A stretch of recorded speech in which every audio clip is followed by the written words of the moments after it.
পালা বদলের পর ভাড়া নেওয়া তৃণমূলের পার্টি অফিস ছাড়তে হবে, এই দাবি জানিয়ে মমতা বন্দ্যোপাধ্যায়কে ফোন মডার্ন ডেকোরেটিং এর মালিকের।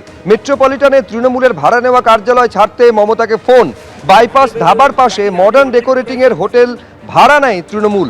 ঠিক ছিল 2 বছরের জন্য ভাড়া নেওয়া হবে, পরে আরও 2 বছর ভাড়ার সময়সীমা বাড়ানো হয়। গত 4 বছর ধরে বাইপাস ধাবার পাশে মডার্ন ডেকোরেটিং এর হোটেলটি ভাড়া নেয় তৃণমূল কংগ্রেস। পালা বদলের পর তৃণমূল নেত্রীকে ফোন মডার্ন ডেকোরেটিং এর মালিক মন্টু সাহার। ভোটের ফল বেরোতেই হোটেলে এসে ঢিল ছোড়ে কিছু দুষ্কৃতী।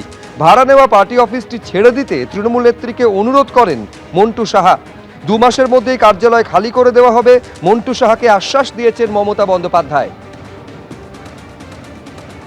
4 তারিখের পর 5 তারিখে ঘুরমাল টুমাল হলো, তখন আমার বাড়িতে করে সাইনবোর্ড টাইনবোর্ডে ট্রিট মেরেছিল, গালাগালি করেছিল।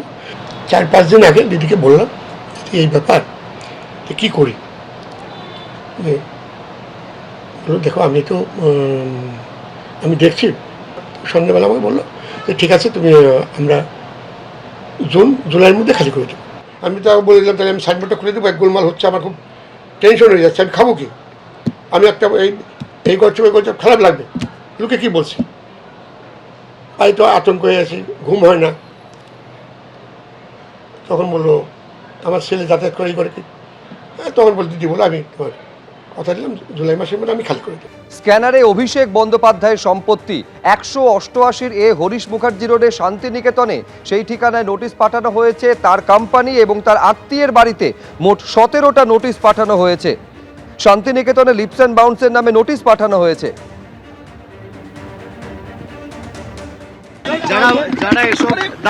যারা এসব প্রশ্ন করছে কলকাতা পুরসভাকে জিজ্ঞেস করুন অবৈধ অংশটা কোথায়, জিজ্ঞেস করে আগে জিজ্ঞেস করে আসুন, তারপর আমার থেকে উত্তর নেবেন। আপনি স্পেসিফিক্যালি জিজ্ঞেস করুন কোন অবৈধ অংশ, যে অবৈধ অংশ মার্ক করে দেবে উত্তর আমার থেকে নিয়ে যাবেন।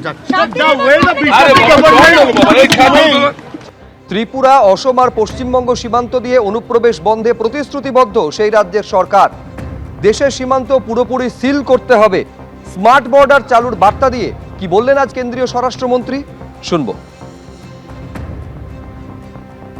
शांति से निश्चिंत मन से आपको कह रहा हूं कि अब त्रिपुरा, आसाम और पश्चिम बंगाल तीनों जगह ऐसी सरकारें हैं जो नीतिगत रूप से मानती है कि देश में घुसपैठ नहीं होनी चाहिए। अब सीमा सुरक्षा बल की जिम्मेदारी है कि हम न केवल सीमाओं की सुरक्षा करें, गांव के पटवारी के साथ हमारा संवाद होना चाहिए, गांव के थाने के साथ हमारा संवाद होना चाहिए, डिस्ट्रिक्ट के कलेक्टर के साथ, डीडीओ के साथ, डिस्ट्रिक्ट एसपी के साथ हमारा संवाद होना चाहिए।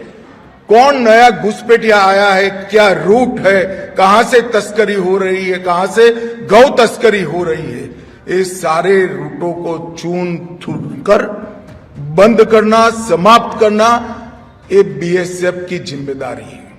एबीपी आनंद एगिए थाके एगिए राखे।